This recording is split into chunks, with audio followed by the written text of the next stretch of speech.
మీకు ఎలా అనిపించినాయి ఆ మెంటాలిటీస్ హౌస్లో ఉన్న వాళ్ళు? అంటే ఎవరు కరెక్ట్గా స్టిల్ ఎవరీవన్ యాక్ట్ చేస్తున్నారు, ఎవడు కూడా మాస్కులు ఇంకా తీయట్లేదు, అందరూ యాక్టింగ్ లోనే ఉన్నారు. మాస్కులు తీయాలి, ఇంకా రియల్ మాస్కులు తీయాలి. అంటే మీ ఎక్స్పెక్టేషన్స్ ప్రకారం ఎవరు టాప్ 5లో ఇప్పుడున్న వాళ్ళల్లో ఉండొచ్చు? టాప్ 5లో మాత్రం ఇమాన్యుల్ ఉంటాడు, కొంచెం జెన్యున్ గా ఉన్నాడు అనిపిస్తోంది. ఓకే, కొంచెం బాగానే ఆడుతున్నాడు. రిమైనింగ్ అందరూ ఇంకా యాక్టింగ్ చేస్తున్నారు అనిపిస్తుంది. ఇంకా మాస్కులు తీయలేదు అని చెప్పి బేసిక్గా అక్కడ ఎవరైనా నెగిటివ్గా మాట్లాడినా, కొంచెం టాస్క్లో సపోర్ట్ చేయకపోయినా వాళ్ళు ఎక్కడ ఇదైపోతారో అని చెప్పి ఫ్రెండ్షిప్ బేస్లో గేమ్స్ ఆడుతున్నారు. ఫ్రెండ్షిప్ బేస్ లో గేమ్ ఎలా ఆడతాం? రేపొద్దున ట్రాఫీ నీకు కావాలా తనకు కావాలంటే నువ్వేం చెప్తావు? నిన్న ఫ్రెండ్షిప్ అక్కడ ఎలా ఉంటుంది? వర్కౌట్ కాదు, అసలు వర్కౌట్ కాదు. వాళ్ళ స్ట్రాటజీ ఏదో ప్లాన్ చేస్తున్నారు, ఏదో ఆడుతున్నారు, నటిస్తున్నారు తప్పితే ఇప్పుడు లాస్ట్ లో వచ్చాక నువ్వు ఫ్రెండ్ కి ట్రోఫీ వదిలేమంటే వదిలేస్తావా? లేదు, వదలవు కదా. మరి ఎందుకు ఫ్రెండ్షిప్లు? అవును, అంటే అందరూ ఈక్వల్ గా ఉండాలి, అందరినీ ఒకేలా ట్రీట్ చేయాలి. ఎవ్రీవన్ అందరూ ఒకటే, మనకి అందరూ ఫ్రెండ్సే. కానీ గేమ్ విషయాలు, టాస్క్ విషయాలు వచ్చినప్పుడు జెన్యున్ గా ఉండాలి. అవును, నిన్న మొన్న జరిగిన ఒక టాస్క్లో అమ్మాయిలందరినీ తోసేసి వాళ్ళు టీం అని మాట్లాడుకున్నారు కదా. అంటే తను ఒక అమ్మాయి దివ్య, తను క్వశ్చన్ చేసింది ఏమనంటే, అంటే మీరు ఫ్రెండ్స్ కాబట్టి సపోర్ట్ చేసుకుంటున్నారు, వదిలేస్తున్నారా? చాలా తప్పు. నువ్వు ఫ్రెండ్ కోసం నువ్వు ట్రోఫీ వదిలేస్తానంటే ఇది కూడా చేయండి మీరు. సో బయట ఉంటే కొంచెం మీరు మంచి ఫుడ్ మంచిగా తింటారు అని బిగ్ బాస్ హౌస్లోకి వెళ్ళిన వాళ్ళందరూ చెప్తారు. మేము వెళ్ళినప్పుడు ఉన్న వెయిట్ వచ్చేసరికి చాలా తగ్గిపోయాము. ఫుడ్ చాలా లిమిటెడ్ గా ఉంటుంది, అది కూడా టాస్క్ ఆడి గెలుచుకుంటే ఫుడ్ ఉంటుంది, లేదంటే ఉండదు. అవును, మీరు మంచిగా నాన్ వెజ్ ఉంటేనే తింటారు. నాన్ వెజ్ ఉండాలి, స్వీట్స్ ఉండాలి. స్వీట్ లేదో ఒక రోజు కూడా గడవదు నాకు. నాన్ వెజ్ లేని అస్సలు ఎవ్రీడే నాన్ వెజ్ కావాలి నాకు. బట్ మాధురి గారు, మీరు చాలా చిన్న ఏజ్లోనే చాలా దాటేసి ఫేస్ చేసి ఇంత స్ట్రాంగ్గా నిలబడ్డారు. ఇప్పుడున్న జనరేషన్లో ఉమెన్స్ కానివ్వండి, చిన్న ఇష్యూస్ వస్తే డిప్రెస్ అవ్వడం, అసలు మనుషులు స్ట్రాంగ్గా ఉండాలంటే ఏం చేయాలి చెప్పండి? అసలు ఒకటే అనుకోవాలండి, ఇది లైఫ్, దేవుడు మనకి ఇచ్చిన లైఫ్. సో మనకు నచ్చితే చాలు, ఎదుటి వాళ్ళకి నచ్చాలని ఎప్పుడూ లేదు. ఎందుకంటే ఎదుటి వాళ్ళకి నచ్చం కూడా. 100% ఎవరికి కూడా నచ్చరు. ఒక 10% పీపుల్ ఉంటే అందులో 5% మనం నచ్చుతాం, 5% మనం నచ్చం.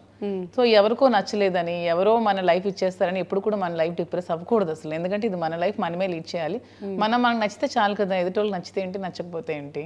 అంతే, మనం స్ట్రాంగ్గా ఉండాలి, మన లైఫ్ లీడ్ చేసుకోవాలి. మనం నమ్ముకున్న పిల్లల కోసం, మనం కట్టుకున్న భర్త కోసం మనం ఖచ్చితంగా ఇవన్నీ భరిస్తూ, ఇప్పుడు శ్రీనివాస్ గారు నాకు ఫుల్ సపోర్ట్, తనే నాకు పెద్ద స్ట్రెంగ్త్.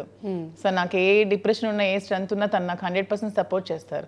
చేస్తున్నప్పుడు సోషల్ మీడియా ట్రోల్స్ కానీ, కామెంట్స్ కానీ పట్టించుకోవాల్సిన అవసరం లేదు. అతను ఏమైనా అంటే నేను పట్టించుకోవాలి, ఎవడో థర్డ్ పర్సన్ వచ్చి ఏదో మాట్లాడితే పట్టించుకోవాల్సిన అవసరం అయితే ఎవరికీ లేదు.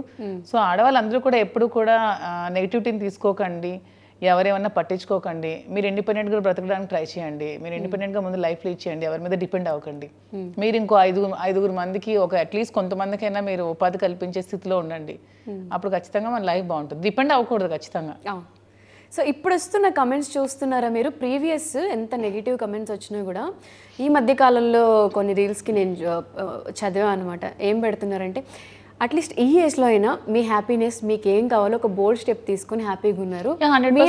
అదే కరెక్టే కదా. ఇప్పుడు మేము హ్యాపీగా ఉన్నాము. సో ఆ లైఫ్ అలా నాశనం చేసుకుంటూ, ఎవరి కోసం మనం పోతూ, మనం సూసైడ్ చేసుకుంటూ, మనం చనిపోయి మన లైఫ్ నాశనం చేసుకోవాల్సిన అవసరం ఏముంది? మా ఇద్దరికి మేము నచ్చాం, పరిస్థితుల ప్రభావం ఇద్దరికి బాగాలేదు కాబట్టి కలిసి ఉన్నాం. బాగుంటే అతని లైఫ్ నుంచి అతను బయటికి రారు, నా లైఫ్ నుంచి నేను బయటికి రాను. బాగలేకపోవడం వల్ల ప్రతి ఒక్కరికి లైఫ్లో సెకండ్ ఛాన్స్ అనేది ఖచ్చితంగా ఉంటుంది. ఎప్పుడు ఎక్కడ ఒక దగ్గర మనం ఆగిపోకూడదు. దేవుడు ఇంకొక ఛాన్స్ ఖచ్చితంగా ఇస్తాడు. నాకు శ్రీనివాస్ గారి రూపంలో ఇచ్చాడు. దాన్ని మేము చక్కగా యూటిలైజ్ చేసుకుంటూ లైఫ్ ముందుకు లీడ్ చేస్తున్నాము. మా ఇద్దరితో ఆగిపోకుండా ఒక 1000 మందికి ఉపాధి కల్పించాలని ఆలోచన చేసుకున్నాము. ప్రజెంట్ ఒక 100 మందికి ఇస్తున్నాము. ఫ్యూచర్లో ఇంకొక 1000 మంది కూడా ఇచ్చే స్థాయికి మేము ఎదుగుతాం. ఓకే, సో ఇప్పటి వరకు కొంచెం డౌట్స్ పెట్టుకొని ఆగిపోయిన వాళ్ళందరూ కూడా, అరే వీళ్ళు ఒక ఎగ్జాంపుల్ అన్నట్టుగా తీసుకొని, అంతే ఏదో హస్బెండ్ అన్నాడని, ఇంట్లో తిడుతున్నాడని, హెరాస్ చేస్తున్నాడని, అత్తమామలు అంటున్నారని సూసైడ్ చేసుకోవడం, ఇదంతా చాలా తప్పు. నాకైతే అలా నచ్చదు. మనం స్ట్రాంగ్గా నిలబడాలి. మనం బ్రతకడానికి లైఫ్ చాలా దారులు చూపిస్తుంది. ఏదో ఒక దారిని చూస్ చేసుకొని ముందుకు వెళ్ళాలి తప్పితే అక్కడ ఆగిపోకూడదు. ఇప్పటి వరకు టాక్సిక్ రిలేషన్షిప్లో ఉన్న వాళ్ళందరూ కూడా మిమ్మల్ని చూసిన తర్వాత కొంతమందికి ఎక్కువ ధైర్యం వచ్చి ఇప్పుడు బయటకు వస్తున్నారు. రావాలి, బయటకు రావాలి. ఎందుకు భయపడాలి? ఎవరికి లేనిది నేను సమాజంలో ప్రతి ఒక్కడికి ఉంటాయి. కొంతమంది సీక్రెట్గా నడుపుకుంటాడు, కొంతమంది పబ్లిక్గా ఉంటారు. మేము ధైర్యంగా ముందుకొచ్చి మేము ప్రజా జీవితంలో ఉన్నాం కాబట్టి మా లైఫ్ అంతా ప్రజలకు ఎక్స్ప్లెయిన్ చేసాము, ప్రజలు మమ్మల్ని అర్థం చేసుకున్నారు, ఆదరించారు కాబట్టి ఈ రోజు ఇంకా బ్రాంచ్లు పెట్టే స్థాయికి మేము ఎదుగుతున్నాం.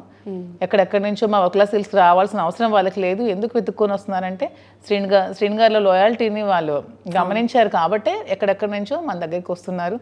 ఆంధ్ర నుంచి వస్తున్నారు, తెలంగాణ నుంచి వస్తున్నారు, సపోర్ట్ చేస్తున్నారు, బిజినెస్లో చాలా సపోర్ట్ చేస్తున్నారు. తెలంగాణ ప్రజలైతే ఎంతగానో సపోర్ట్ చేస్తున్నారు. మేము చాలా రుణపడి ఉంటాం.